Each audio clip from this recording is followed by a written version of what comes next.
আসসালামু আলাইকুম ভিউয়ার্স, কেমন আছেন আপনারা সবাই? আশা করি অনেক ভালো আছেন। প্রথমেই জানাচ্ছি ঈদ মোবারক সবাইকে, আমার প্রিয় ভিউয়ার্সদের। তো সকাল থেকে আমাদের যেগুলো কাজ সেগুলো করা শুরু করে দিয়েছি, সেমাই থেকে শুরু করে যেগুলো করতে হবে। যদিও আমি সবটুকু ভিডিও করতে পারবো কিনা আমি জানি না, আপনাদের দেখানোর সুবিধার্থে আর কি সামান্য কিছু ভিডিও আমি করেছি। আমাদের বাসার সবাই অনেক কর্মঠ লোক বলতে পারেন, আমাদের চাইতে আমাদের বাসার ছেলে মানুষরা বেশি কাজ করে। দেখতেই পাচ্ছেন আমাদের সব সদস্যরাই কাজকর্ম করে। আর এদিকে আমি তো সবগুলো লুচি একদম বানিয়ে তৈরি করে ফেলেছি আর কি, পুরি টাইপের। এদিকে আমার আব্বাজান রেডি হয়ে গিয়েছে, দেখেন মাশাআল্লাহ বলবেন আমার ছেলের যে দেখে আর কি। আমার হাত ভাঙা ছেলেটা একদম রেডি হয়ে গেছে, মসজিদে যাবে। ওর জেদ, আমি যেতে দিতে চাচ্ছিলাম না, তো ও রেডি হয়েছে। এদিকে আমার যা সবাইকে পরিয়ে দিচ্ছিল আতর সুরমা আর কি। সুরমাটা ও সচরাচর সবাইকে পরে দেয় আমি বিয়ে হয়ে আসার পর থেকে। এদিকে আর একটা মজার ব্যাপার যে ঈদ পরবই, যাকে ঈদ সালামি বলা হয়, এইটাই বেশি মানে আনন্দের হয়ে থাকে। এটা থেকে আসলে আমরা বেশি আনন্দিত হই যে ঈদ সালামিটা পাওয়া। সালাম না দিয়েও আমার শ্বশুরবাড়িতে আসলে ঈদ সালামিটা দেওয়া হয়, তো এটা পাওয়াটা আসলে বেশি অনেক মজার হয়ে থাকে। সবাইকে 20 টাকা করে দেয়। পাড়াতে আমাদের যতগুলো বাচ্চা আছে সবাইকে কম হলেও 20 টাকা করে সবাইকে দেয়, এই জন্য এটা নির্ধারিত। যদিও আমরা আসলে আগে বেশি পেতাম, তো এখন সদস্য সংখ্যা বেশি হয়েছে, যার কারণে টাকার পরিমাণটা কমিয়ে দিয়েছে। তো এই যে আমার আব্বাজান কত টাকা পেয়েছে ও হিসাব করতেছিল। এদিকে আমার শ্বশুর আর আমার বড় ভাই আর কি, ওনারা প্রথমত ঈদগাহে যাচ্ছেন। তাদেরকে আমি একটু ভিডিও করলাম দূর থেকে আর কি, কাছে যাওয়ার আসলে সাহস ছিল না। তো ওনারা রেডি হয়েছে, চলে যাচ্ছে। আর এইদিকে এসে দেখি সবাই আরও যারা এসেছে সবাইকে পরিয়ে দিচ্ছে আতর সুরমা, আর সঙ্গে মিষ্টি খাওয়াচ্ছে। মিষ্টি সেমাই যা ছিল সেগুলো খেয়ে নাকি যেতে হয় নামাজে।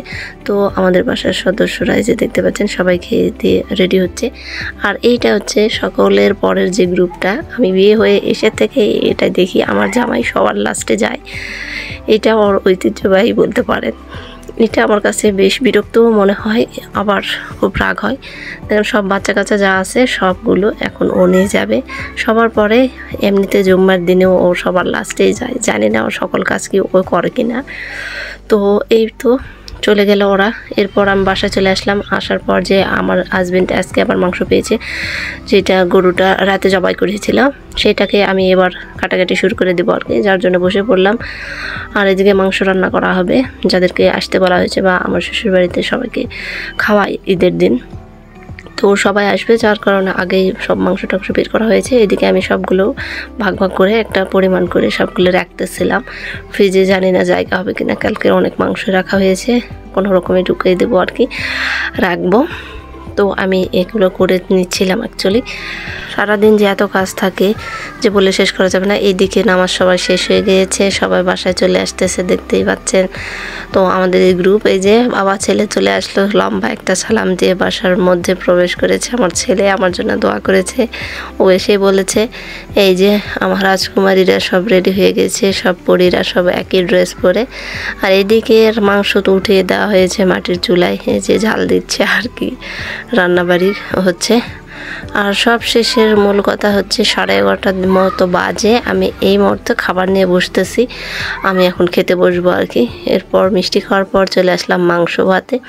তো ভাবলাম আগে একটু খেয়ে নিই, তারপর গোসল টোসল যদিও করেছি, গোসল করেছি, নামাজ পড়েছি, এরপর খাবার শুরু করে দিয়েছি। সকল কাজে প্রায় শেষ। এরপর লাস্ট ফিনিশিংয়ে এসে এই যে ভুড়ি কাটাকাটি যেটা আমরা পেয়েছিলাম, ভুড়ি কাটতেছি। এর মধ্যে দিয়ে আজকের ব্লগ ভিডিওটি এই পর্যন্তই। সবাই ভালো থাকবেন, আমার জন্য দোয়া করবেন।